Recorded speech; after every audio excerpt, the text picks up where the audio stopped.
ఇప్పుడు ఏపీలో మనకి రాబోయే 2 నెలల్లో ఎలక్షన్స్ అయితే ఉన్నాయి. నెక్స్ట్ సీఎం ఎవరు వస్తే బాగుంటుంది? జగన్. ప్రస్తుతం జగన్ పరిపాలనలో రౌడీ రాజకీయాలు ఉన్నాయంటున్నారు. మన అదంతా ఒట్టి మాటలు. సో కొన్ని పథకాలు ఇస్తున్నారు కదా. రియల్ గా తెలిసిన వాళ్ళు ఎవరు అలా మాట్లాడండి. విద్యార్థులకు విద్యా విధానం అమ్మఒడి అనేది యాక్చువల్లీ మనకు కావాల్సింది వైద్య విద్య, అవునా? ఈ రెండు సమతుల్యంగా ఉన్నాయి. సో కావాల్సినంత వరకు ఉన్నాయి. ఇది వరకు స్కూల్స్ చూడండి, ఇప్పుడున్న స్కూల్స్ చూడండి. సో దాన్ని బట్టి మీరే డిసైడ్ చేయొచ్చు.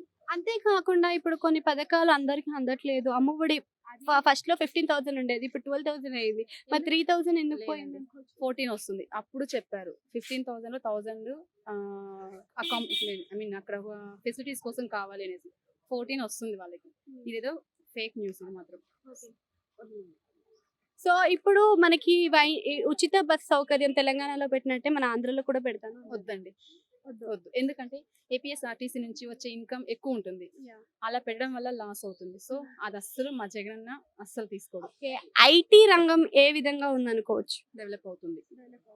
సో ఒక్కొక్కటి ఇప్పుడు అన్ని ఒకేసారి చేయాలని లేదు. ఒక్కొక్కటి దశల వారీగా మనం చేసుకుంటూ వెళ్ళాలి. సో ఇది వరకు ఉన్నది ఎలా ఉంది, ఇప్పుడు ఎలా ఉంది చూడాలి. వై నాట్ 175 అంటున్నారు. మరి వై నాట్ 175కి 175 వచ్చే అవకాశం ఉందా? మరి ఉంది.